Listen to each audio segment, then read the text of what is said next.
Pues buenas tardes a todas las sedes que me están escuchando. Vamos a dar inicio con el tema programado para el día de hoy, miércoles 6 de febrero del presente.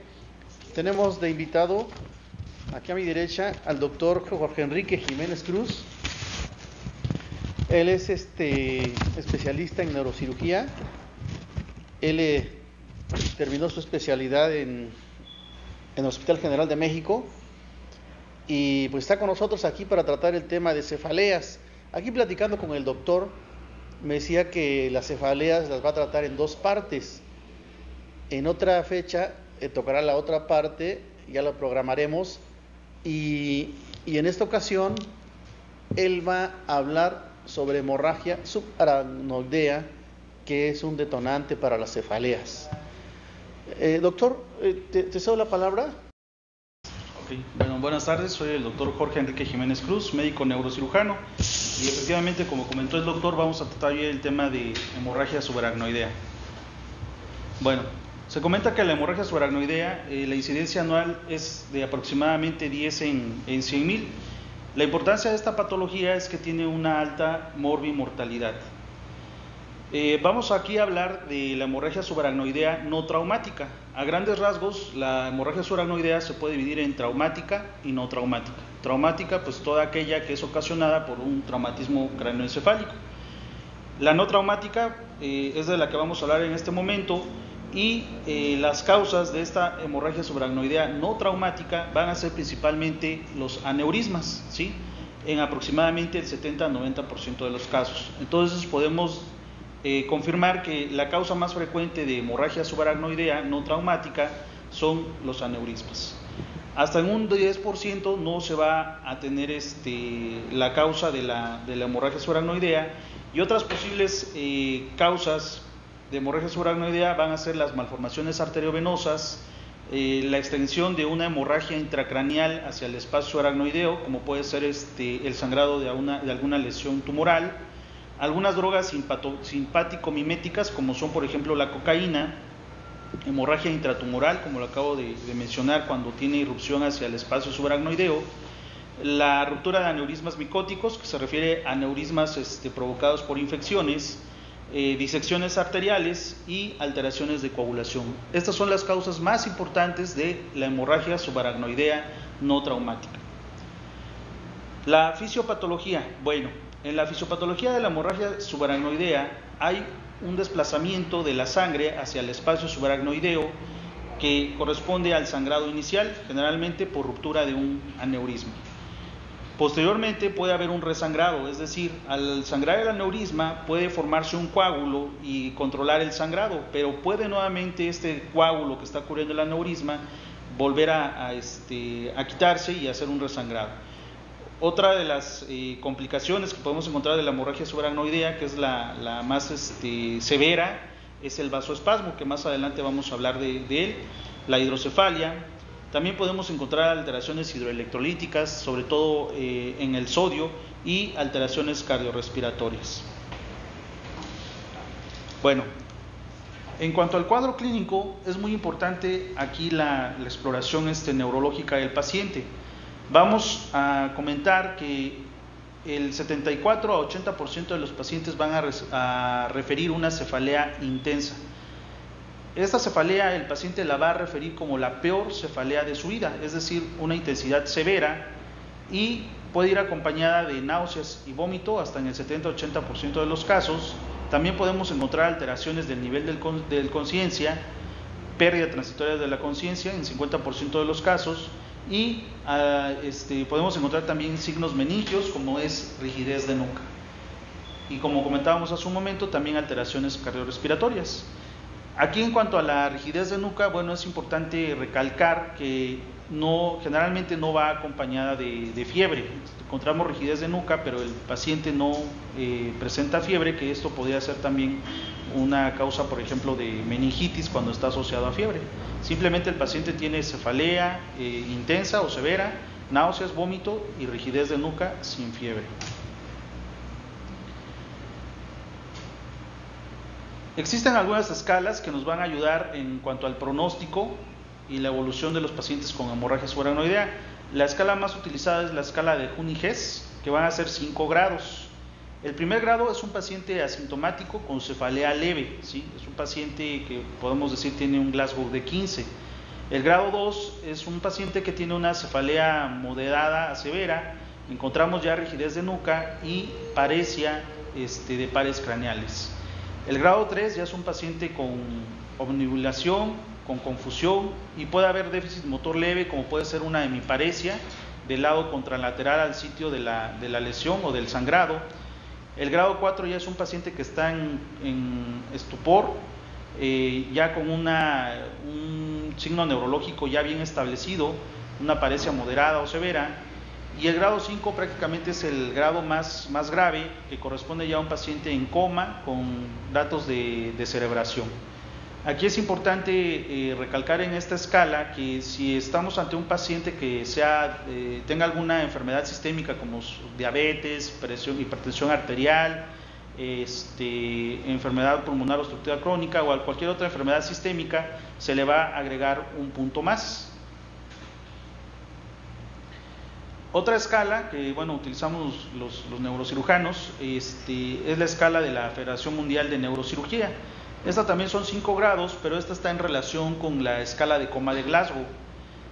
Todos sabemos que la escala de coma de Glasgow se valora en 15 puntos, valorando la respuesta verbal, ocular y motora, y el grado 1 corresponde a un paciente que tiene datos de hemorragia subaracnoidea, pero tiene escala de coma de Glasgow de 15. El grado 2 corresponde a un paciente que tiene un Glasgow entre 13 y 14 o 13-14, y sin déficit motor, ¿sí? Y el grado 3 también tiene un Glasgow de 13-14, pero con un déficit motor como pudiera ser una hemiparesia, una hemiplegia o alguna alteración de algún par craneal. En el grado 4 se valora corresponde a una escala de coma de Glasgow de 7 a 12, y el grado 5 corresponde a la escala de coma de Glasgow de 3 a 6. Tanto esta escala de la Federación Mundial de Neurocirugía como la de Jun-Hess tiene sobre todo valor pronóstico. A menor grado, mejor pronóstico y mejor evolución; a mayor grado, peor pronóstico y peor evolución. Estudios complementarios. En el caso de un paciente con hemorragia subaracnoidea, debemos de mostrar la presencia de sangre en el espacio subaracnoideo. Y una vez que ya demostramos la presencia de la sangre en el espacio subaracnoideo, hay que demostrar o hay que indagar el origen del sangrado, que puede corresponder a las causas que ya enumeramos hace un momento. Aquí vemos un estudio de tomografía en el cual podemos ver esta imagen hiperdensa que se ve en todo lo que corresponde al polígono de Willis prácticamente. Vemos cómo la sangre se va hacia el espacio subaracnoideo en el recorrido de la arteria cerebral anterior, de la cerebral media, de la cerebral posterior. Vemos cómo todo el espacio subaracnoideo se encuentra lleno de sangre, ¿no? En un caso de hemorragia subaracnoidea. Otra escala que también utilizamos para la evaluación de la hemorragia subaracnoidea es la escala de Fisher. Esta es una escala en base al estudio tomográfico. Son 4 grados y vemos en el grado 1 no se visualiza sangre en la tomografía, es decir, tenemos un paciente con datos clínicos de hemorragia subaracnoidea, pero al hacer el estudio tomográfico no vemos sangre en la TAC. En el grado 2 hay sangre en una capa fina menor a un milímetro en el plano vertical. Y el grado 3 ya vemos coágulos localizados, una capa gruesa o mayor a 1 milímetro en el plano vertical. En el grado 4 ya encontramos sangre a nivel del parénquima cerebral, o podemos también encontrar sangre ya a nivel del sistema ventricular. Por ejemplo, esta tomografía que veíamos hace un momento corresponde a un Fisher 3, porque la sangre está en las cisternas perimesencefálicas y la sangre tiene un grosor mayor a 1 milímetro. Aquí vemos otra imagen. Este es un estudio de angiografía cerebral, que es el gold estándar para el estudio de los aneurismas, en donde podemos ver un aneurisma bilobulado, es decir, que tiene dos dos lóbulos. Aquí vemos uno, aquí vemos el otro lóbulo y aquí vemos su cuello, ¿sí?, que es el origen del aneurisma. Bueno, en cuanto a las complicaciones neurológicas de la hemorragia subaracnoidea, las vamos a enumerar a continuación. Son el resangrado, lo que explicaba hace un momento. Tenemos un aneurisma que por alguna situación pues se provocó el sangrado y posteriormente puede haber datos de resangrado. Puede volver a sangrar ese mismo aneurisma, sobre todo cuando no se le da un tratamiento resolutivo. Otra de las complicaciones también severas es el vasoespasmo. También podemos encontrar hidrocefalia cuando la sangre se mete dentro del sistema ventricular. En el caso de un sangrado intenso podemos también encontrar edema cerebral y datos de hipertensión endocraniana, y en algunos casos también convulsiones.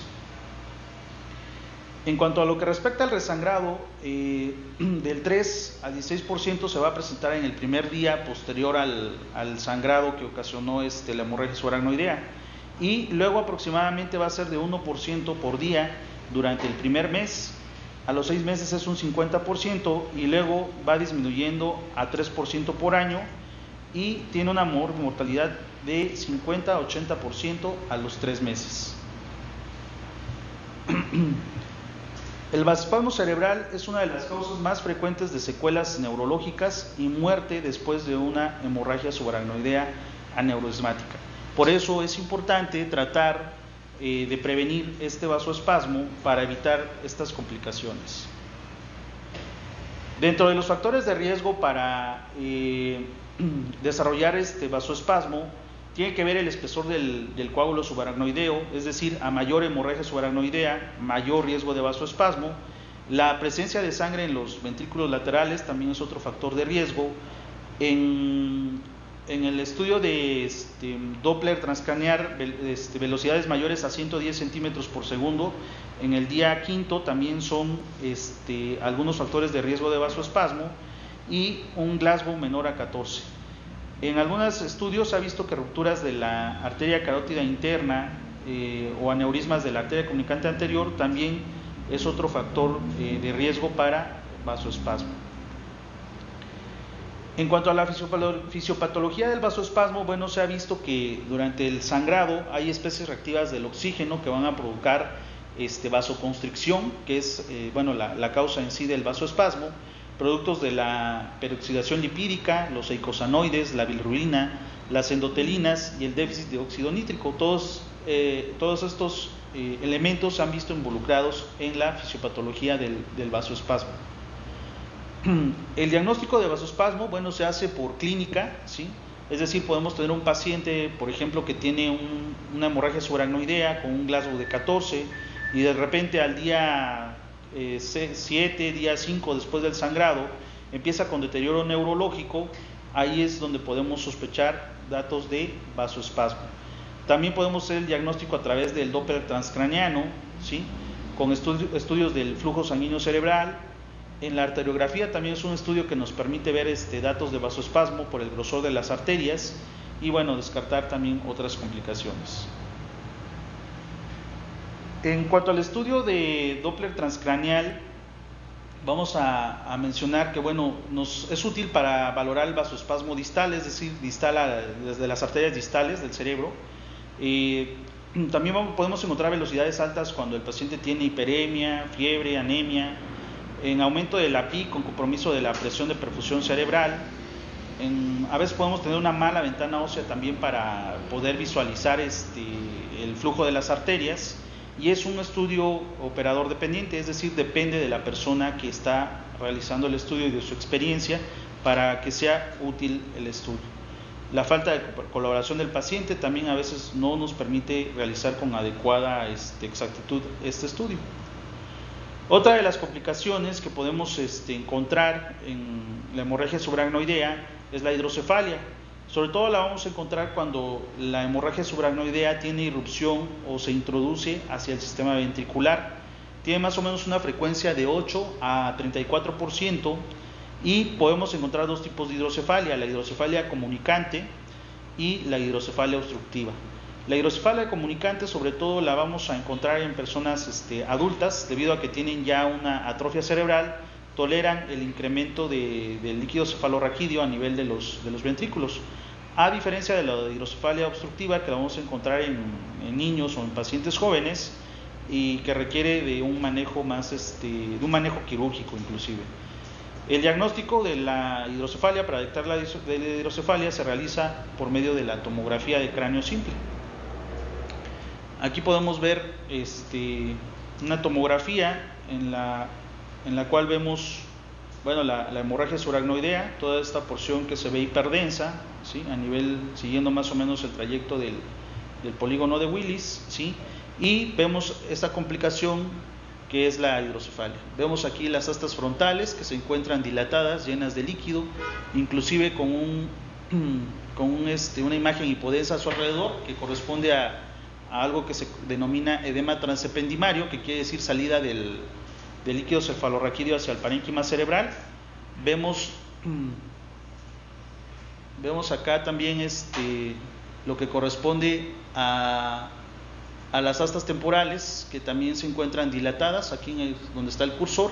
Normalmente las astas temporales no se deben de ver, sin embargo acá, por la hidrocefalia son muy visibles en la tomografía. También podemos encontrar complicaciones extraneurológicas. La hemorragia subaracnoidea a veces causa alteraciones cardiovasculares, como son por ejemplo bradicardia, respiratorias, bradipnea, algunas causas metabólicas, sobre todo desequilibrio hidroelectrolítico, en particular problemas con el sodio, complicaciones hematológicas, gastrointestinales, infecciosas y renales. Aquí son una serie de estudios que se realizaron en cuanto a lo que es la hemorragia subaracnoidea, y en un estudio que incluyó 242 pacientes se demostró una asociación entre el score de Juni-Hess y el desarrollo de disfunciones extracerebrales, y el 81% de los pacientes desarrollaron al menos una disfunción extracerebral, y 41.8% fallecen debido a falla multiorgánica.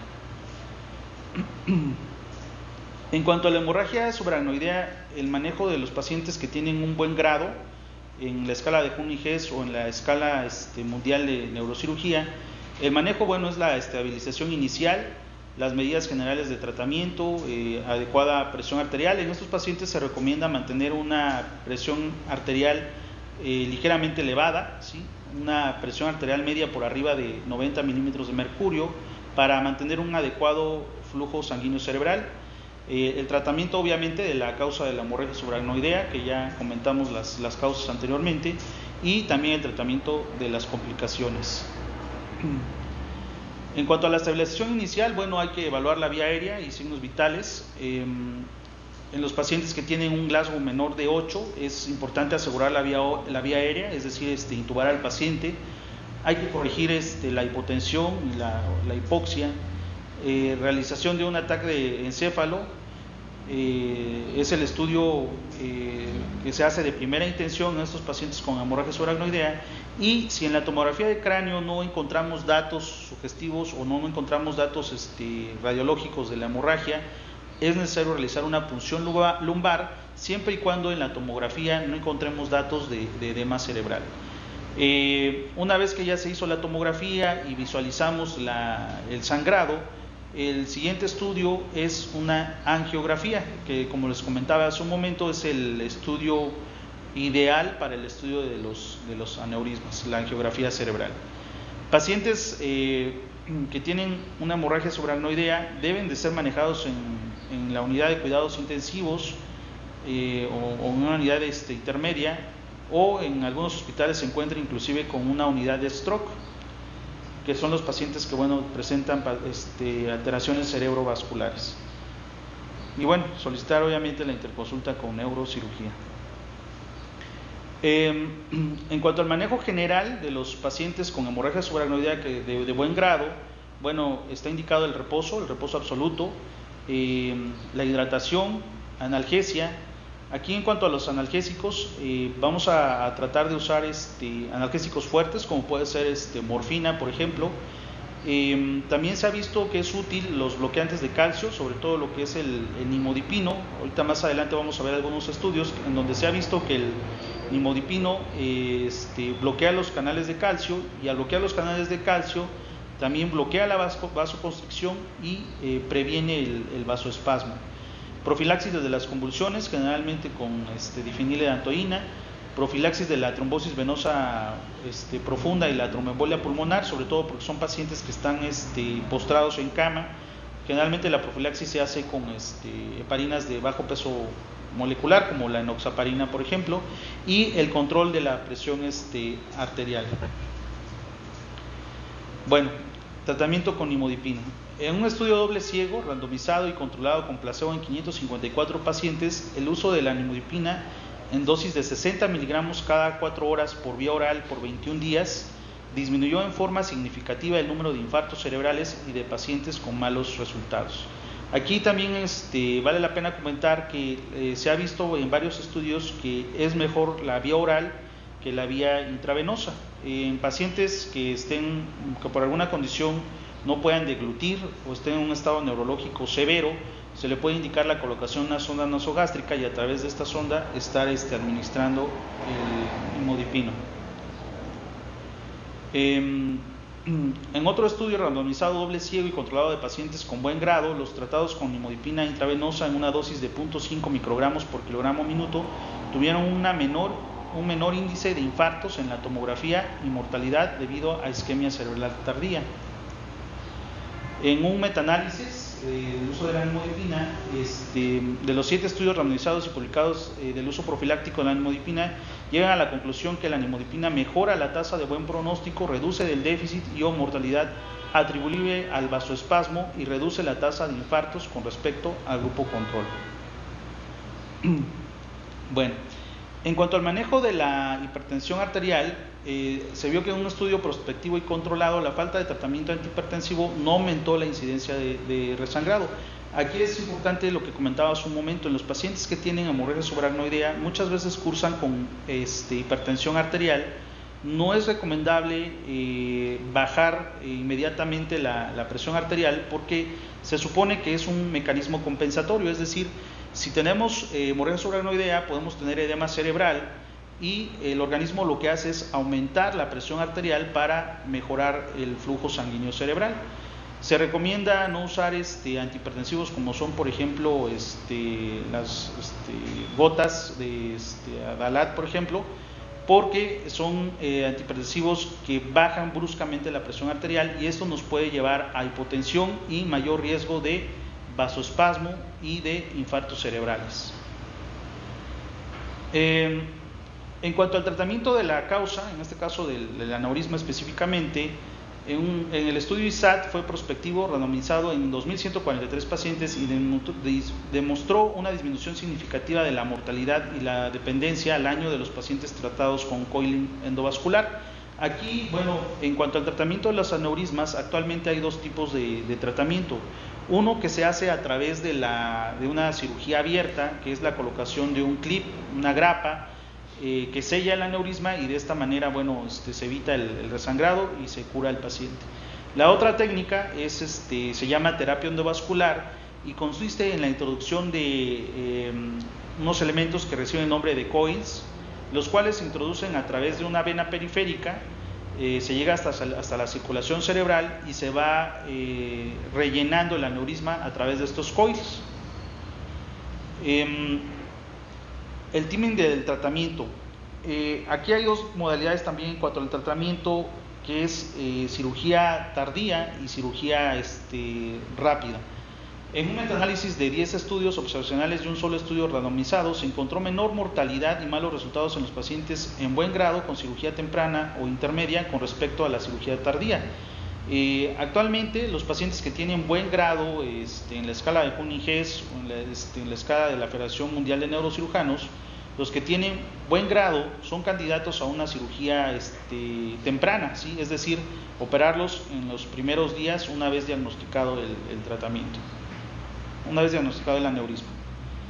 En cuanto a los pacientes en mal grado, que tienen un Cunningham malo o están muy deteriorados, El manejo inicial igual es vía aérea permeable, adecuada ventilación y oxigenación, mantener una estabilidad cardiocirculatoria, realizar el ataque de urgencia, el monitoreo neurológico y en estos casos generalmente son pacientes que tienen hipertensión endocraniana, entonces hay que hacer un adecuado manejo de la presión intracraneal elevada.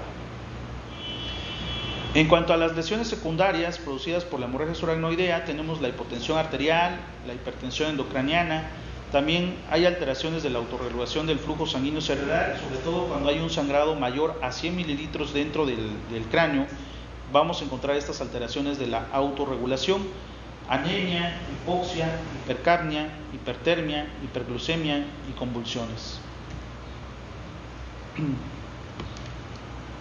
Aquí vemos otro caso, una tomografía que igual tiene hemorragia subaracnoidea, pero nos llama la atención, aquí vemos cómo el cuarto ventrículo se encuentra ocluido por el sangrado, ¿sí? Al encontrar el cuarto ventrículo lleno de sangre es muy probable que el paciente desarrolle hidrocefalia. Vemos otra imagen tomográfica en donde esta corresponde igual a hemorragia subaracnoidea.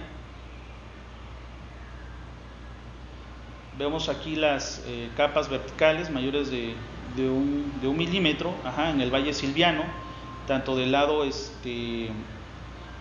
derecho como del lado izquierdo, y vemos un gran hematoma parenquimatoso a nivel de la región frontal del lado derecho, en un aneurisma muy probablemente de la comunicante anterior. En este caso sería un Fisher 4, ya que la sangre se encuentra tanto dentro del sistema ventricular como a nivel intraparenquimatoso, ¿sí? Al ser un Fisher 4, pues tiene peor pronóstico. Vemos nuevamente otra tomografía igual con datos de hemorragia subaracnoidea. Aquí lo que podemos observar es que el sangrado se ve más a nivel de lo que es el valle silviano del lado derecho, lo que pudiera corresponder a una ruptura de un aneurisma a nivel de la arteria cerebral media del lado derecho, ¿sí? Inclusive podemos ver algunas zonas ya con datos de isquemia, una zona hipodensa a nivel del lóbulo temporal derecho, que puede ser secundaria al vasoespasmo provocado por la hemorragia subaracnoidea. Bueno, pues con esto damos por concluido lo que es la charla sobre hemorragia subaracnoidea, pudiendo en otro momento pues seguir viendo otros temas con respecto a las cefaleas. Muchas gracias. Pues bien, damos por terminado el tema de hoy, no sin antes agradecerle al doctor su participación, y obviamente que ustedes saben que a cada ponente le hacemos la entrega de una constancia por haber estado con nosotros y haber contribuido a la telecapacitación para ustedes. Y solamente me resta decirle que pues es nuevamente bienvenido, y que el siguiente tema, que abarca cefaleas, ya nos pondremos de acuerdo para la fecha que se tiene que dar. Claro que sí. A todos los médicos de la red de telemedicina Oaxaca. Buenas tardes.